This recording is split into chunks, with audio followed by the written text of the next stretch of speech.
Good morning to all, welcome to home education. तो आज की इस वीडियो में हम पढ़ने वाले हैं भाषा के विविध रूप। ये बेटा आपकी फर्स्ट यूनिट ही है, उसमें कुछ क्वेश्चन आपके रह गए थे तो हमें आज इस वीडियो में वो पढ़ने हैं।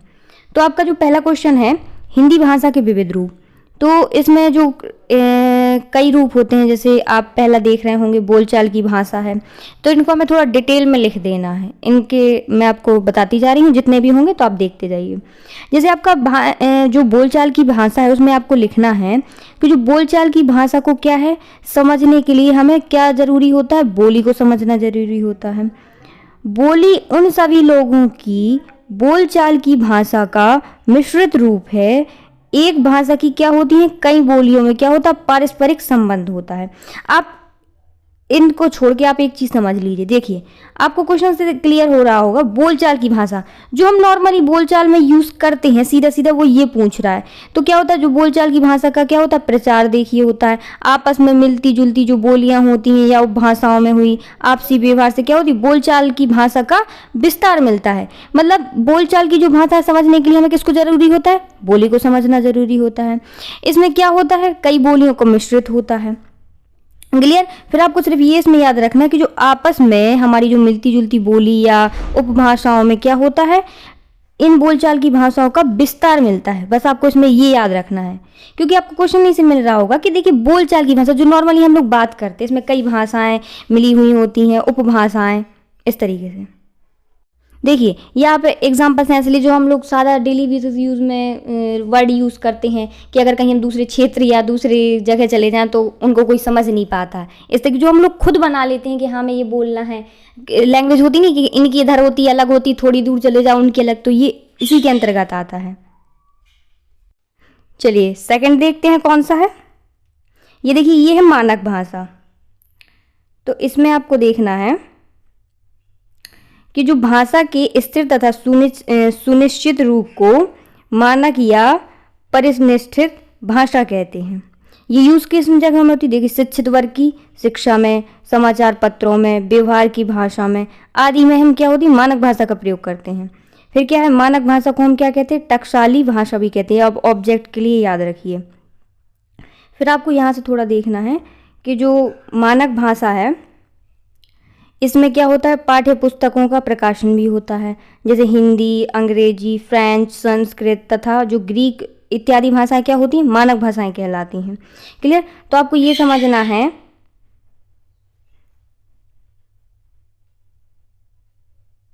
तो इसमें आपको क्या याद रखना बेटा, इसकी आपको परिभाषा सिर्फ ये याद रखनी है कि जो भाषा का स्थिर तथा सुनिश्चित रूप को मानक या परिनिष्ठित कहते हैं। ये कहाँ यूज होती है, देखिए शिक्षित वर्ग की शिक्षा में, समाचार पत्रों में, व्यवहार में। और इसका दूसरा नाम क्या है, टकसाली भाषा। आप इतना याद रखेंगे आपका इतने में काम हो जाएगा इसमें। अब हमें देखना थर्ड, ये देखिए संपर्क भाषा आ गई।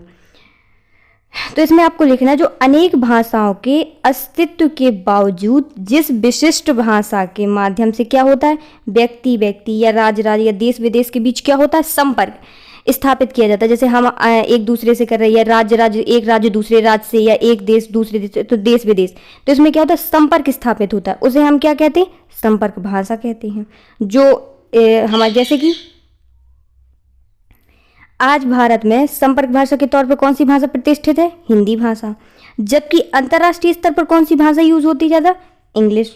तो ये क्या हो गई, अपने यहाँ भारत में कौन सी, हिंदी, और अंतर्राष्ट्रीय में अंग्रेजी। क्लियर। चलिए अब हो गई आपकी संपर्क भाषा। अब आपको देखना है राजभाषा। ये देखिए, तो राजभाषा में आपको लिखना बेटा कि जिस भाषा में सरकार के कार्यों का निष्पादन होता है उसे हम क्या कहते हैं, राजभाषा कहते हैं, जो सरकारी कार्यों में किया जाता है। फिर आपको बताना है, कुछ लोग क्या करते हैं कि जो राष्ट्रभाषा आपकी होती है और राजभाषा, इसमें कोई अंतर नहीं रखते हैं। कहते हैं कि दोनों समानार्थी मानते हैं इनको, कि राष्ट्रभाषा और राजभाषा दोनों समानार्थी हैं, समान ही है। लेकिन क्या होता है, दोनों के देखिए अर्थ अलग अलग होते हैं। जो राष्ट्रभाषा होती है वो सारे राष्ट्र के लोगों के लिए होती है, जबकि राजभाषा केवल राज्य सरकार के लिए होती है। समझ में आया।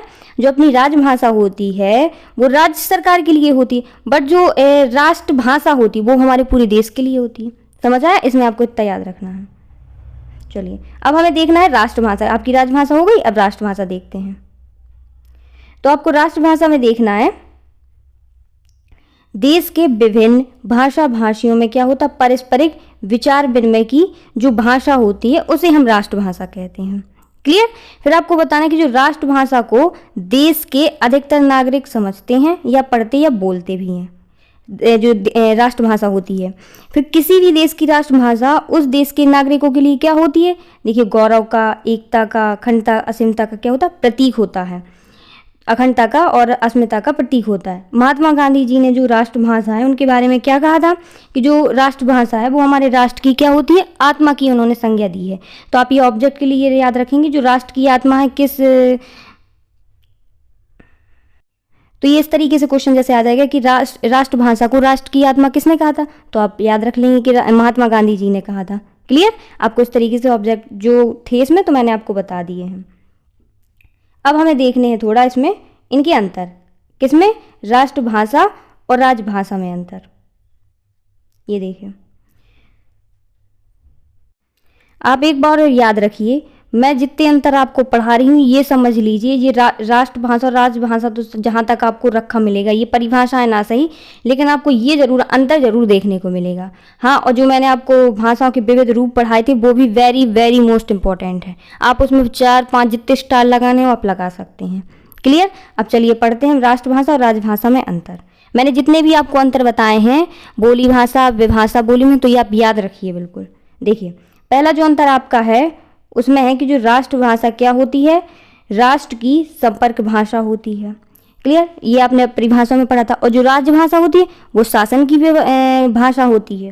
फिर आपको बताना है जो राष्ट्रभाषा होती है पूरे देश में क्या होती है, शिक्षा का माध्यम होती है। राजभाषा राज्य की शिक्षा के लिए होती है। आया समझ में, वही चल रहा है आपका। देखिए, इसमें क्या होता है, यह समाचार पत्रों की भाषा होती है।